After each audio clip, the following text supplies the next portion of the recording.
Audio Jungle. Oke, halo, assalamualaikum warahmatullahi wabarakatuh.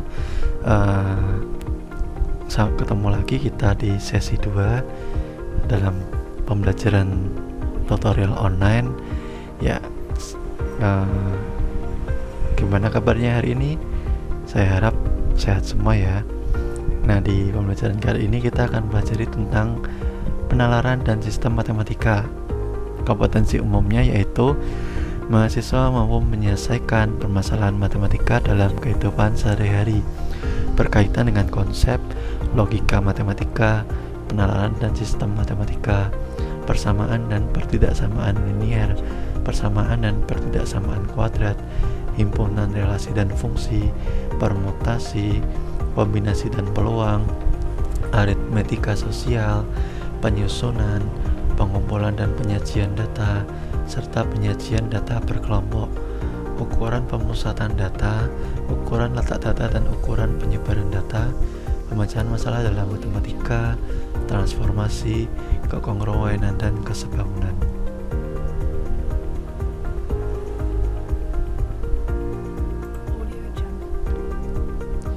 Lalu kompetensi khususnya yaitu menyusun data agar dapat mencirikan suatu pola dalam kurung barisan dan deret bilangan.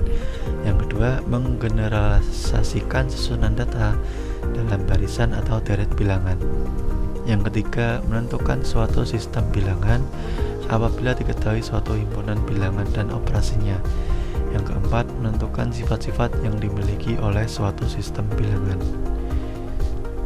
Ya, di sini yang pertama prinsip dasar penalaran. Matematika merupakan bidang studi yang menekankan kreativitas. Mengembangkan kreativitas itu juga memerlukan penalaran.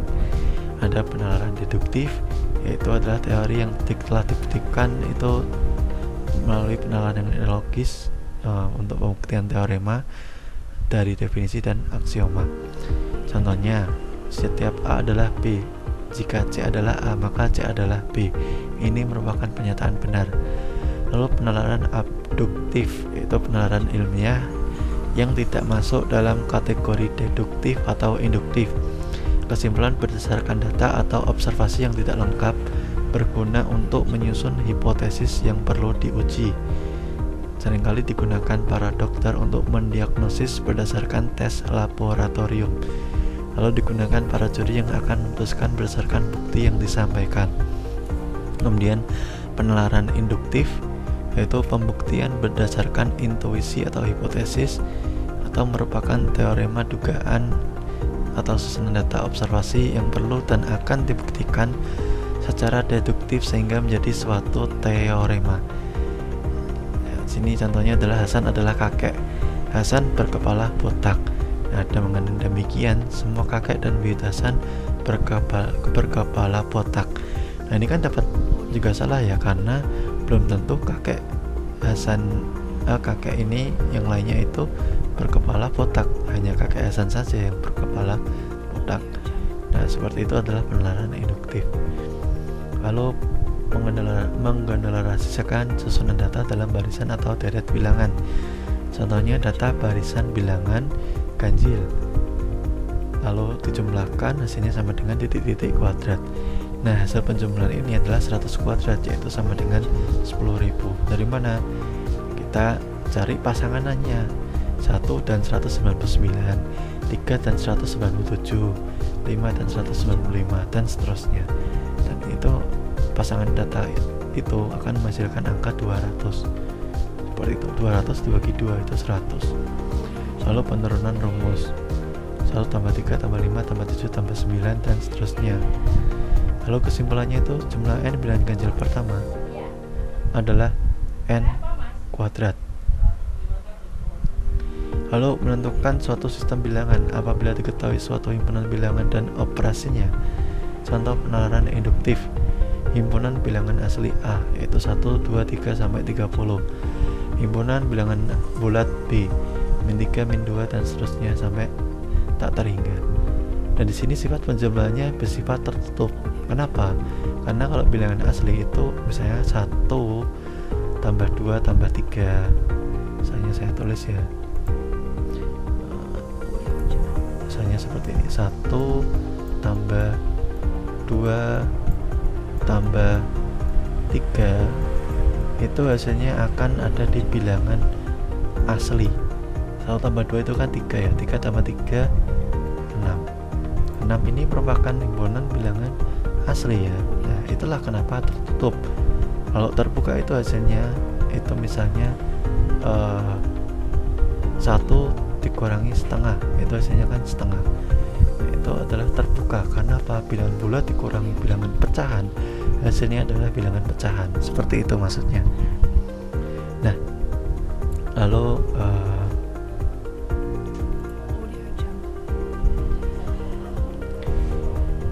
ini sifat komutatif, tidak memiliki unsur identitas karena tidak ada suatu bilangan asli yang apabila ditambahkan pada bilangan asli lainnya sama dengan bilangan asli lainnya. Nah, sifat penjumlahan ini bersifat asosiatif, komutatif, elemen identitas yaitu 0, memiliki invers penjumlahan. Kemudian sifat perkalian, nah itu bersifat tertutup jika A dan B bilangan asli sama ya. 5 kali 6 30 itu kan merupakan bilangan asli. Nah, asosiatif jika A, B, dan C bilangan asli, A kali B dalam kurung kali C sama dengan A kali dalam kurung B kali C. Nah, itu komutatif jika A dan B bilangan asli, maka A kali B sama dengan B kali A. Lalu distributif jika A, C, dan C bilangan asli sembarang, maka A kali dalam kurung B tambah C sama dengan A kali B tambah A kali C, dan A plus B kali C sama dengan A kali C tambah B kali C. Contohnya 5 kali 1 sama dengan 1 kali 5. Bilangan bulat ini mempunyai invers. Inversnya adalah bilangan negatif. Contohnya 1, inversnya itu negatif 1. Lalu menentukan suatu sistem bilangan apabila diketahui suatu himpunan bilangan dan operasinya. Ini juga sama ya. Sini 5 kurang 3 sama dengan 2. Nah, ini masih hasilnya bilangan asli. Contoh yang tidak bilangan asli adalah 3 kurangi 5, itu hasilnya negatif 2. Negatif 2 merupakan himpunan bilangan bulat negatif, bukan bilangan asli. Nah, seperti ini. Jadi pengurangan itu tidak memiliki sifat asosiatif, komutatif, dan tidak memiliki unsur identitas. Dan invers pengurangan dari elemen-elemen lainnya, dengan demikian sistem tidak dapat dikembangkan. Bilangan rasional itu penjumlahan.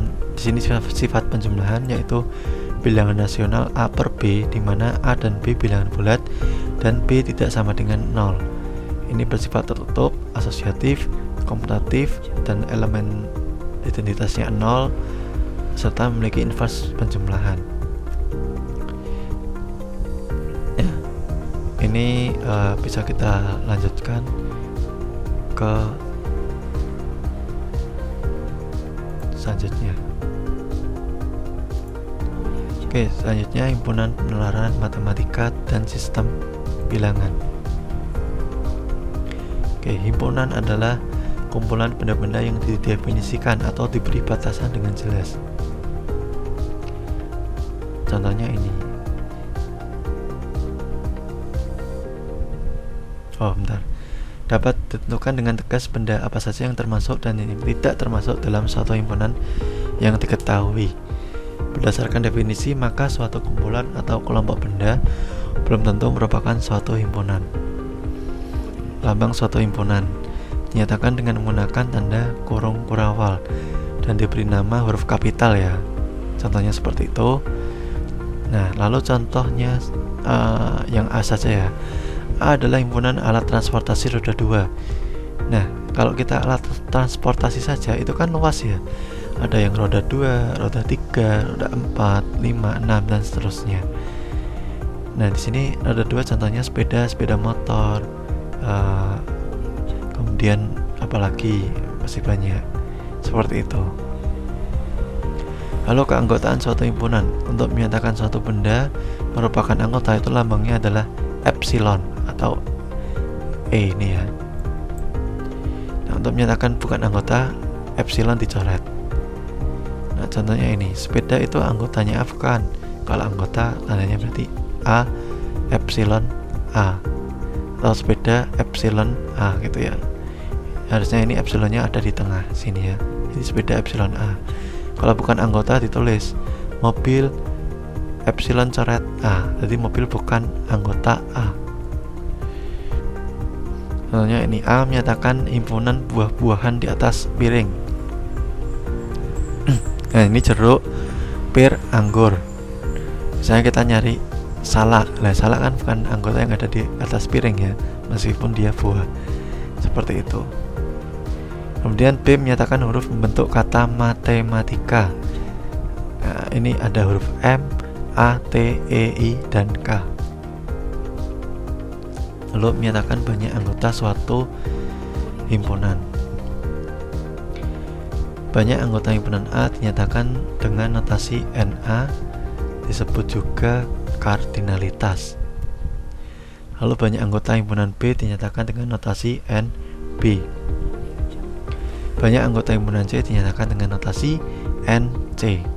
Misalnya ini jeruk, pir, anggur. Berarti ada berapa? Ada 3. Lalu kata matematika pembentuk hurufnya ada berapa? Ada 6 gitu ya. Lalu menyatakan suatu himpunan itu bisa dinyatakan dengan kata-kata atau dinyatakan dengan notasi pembentuk himpunan. Lalu dinyatakan dengan mendaftar anggotanya. Nah, dinyatakan dengan kata-kata A bilangan asli genap kurang dari 12. Lalu bilangan prima kurang dari 12. Dinyatakan dengan notasi pembentuk himpunan itu X bilangan asli genap kurang dari 12. Nah, lalu B sama dengan X demikian sehingga 1 kurang dari X kurang dari 10, di mana X adalah bilangan prima. 3 dinyatakan dengan mendaftar anggotanya. Sini adalah A, 2, 4, 6, 8, 10, B, 2, 3, 5, dan 7. Nah, jika suatu himpunan mempunyai anggota yang sangat banyak dan memiliki pola tertentu, maka penulisan dapat dilakukan dengan menggunakan 3 titik yang dibacanya dan seterusnya. Itu ya, 3 titik ya, bukan titik 3, beda. Nah, yang artinya anggota himpunannya itu tak terhingga, tidak ada batasnya. Lalu B adalah himpunan bilangan cacah ganjil kurang dari 100. 1, 3, 5, 7, 9 titik-titik dan angka terakhirnya ditulis, yaitu dalam kasus ini adalah 99, sehingga anggota himpunannya itu berhingga atau bisa dihitung gitu ya, berhingga.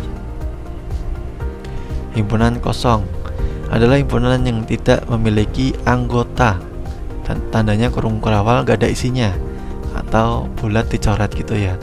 Contohnya ini, A adalah himpunan bilangan prima antara 31 dan 37. Nah itu kan antara 31 dan 37 itu kan 32, 33, 34, 35, 36. 32, 34, dan 36 itu adalah bilangan genap. 33 dan 35 itu bisa dibagi 3 dan dibagi 5. Untuk 33 dibagi 3, untuk 35 dibagi 5. Artinya dia bukan bilangan prima, sehingga dia adalah himpunan kosong. Lalu B adalah nama hari dalam seminggu yang diawali huruf B. Ada nggak hari yang diawali huruf B? Minggu, Senin, Selasa, Rabu, Kamis, Jumat, Sabtu. Tidak ada ya, sehingga tidak ada nama hari dalam seminggu yang diawali huruf B, sehingga anggota himpunannya adalah himpunan kosong.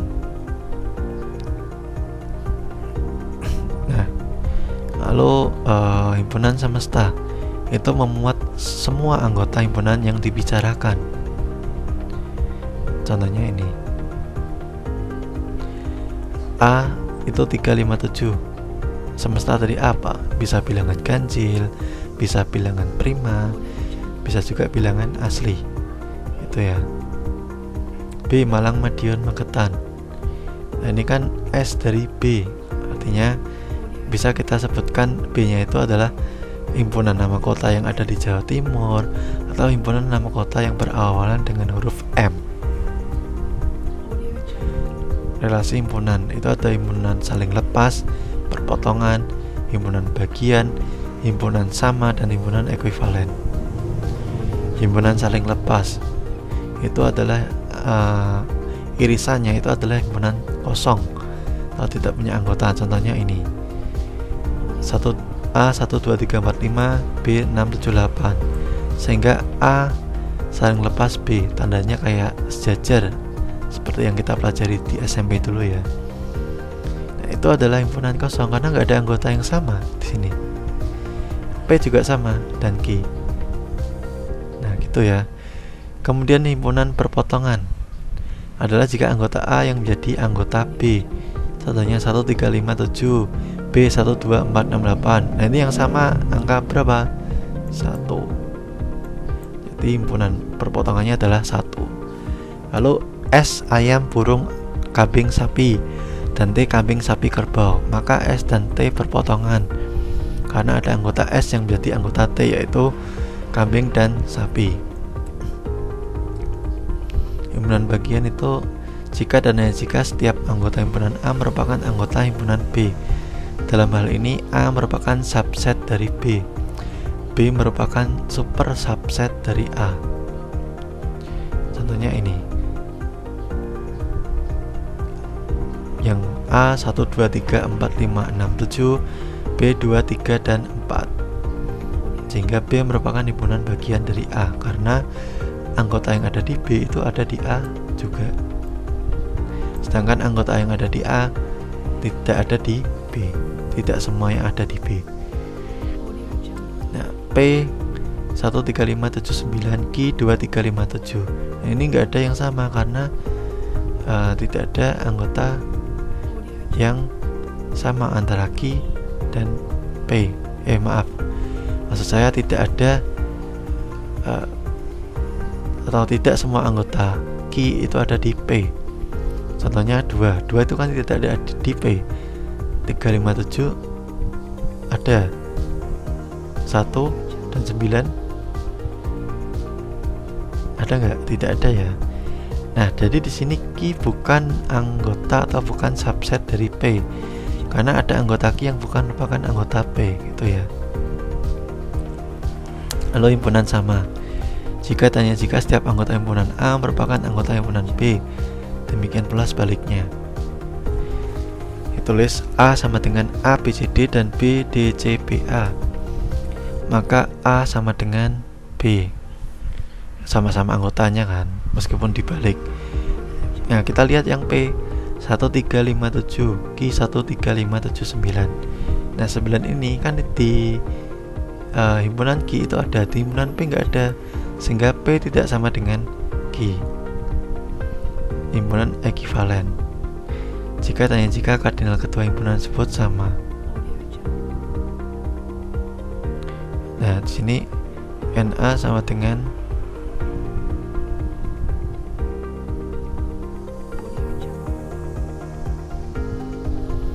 NB itu ya.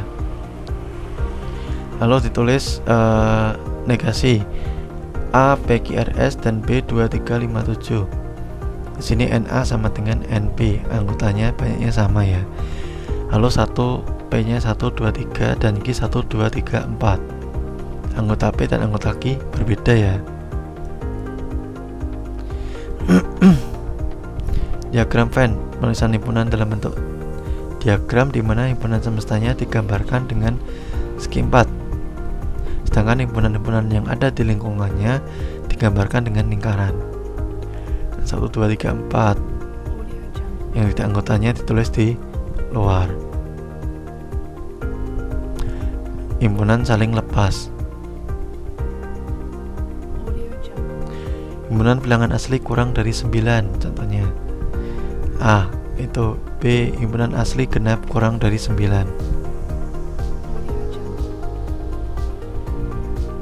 Nah ini dia saling lepas karena tidak ada anggota yang sama. Seperti itu. Himpunan perpotongan sekarang. S itu 1 sampai 8. Himpunan A itu 1 2 3 5.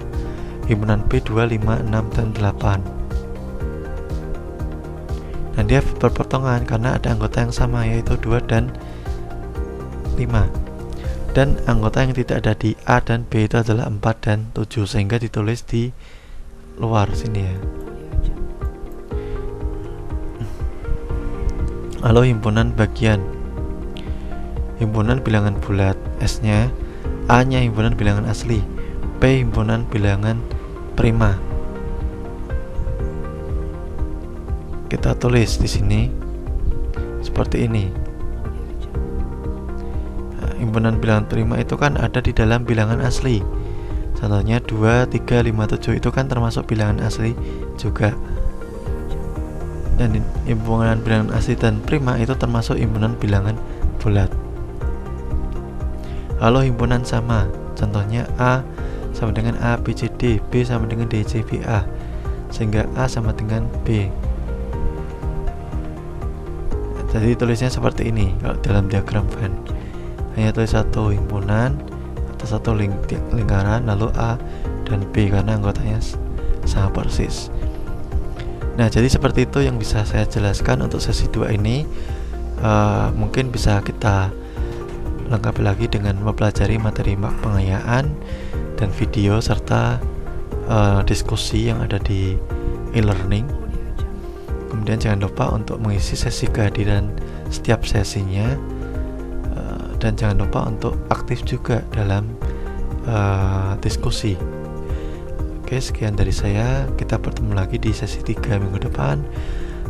Assalamualaikum warahmatullahi wabarakatuh.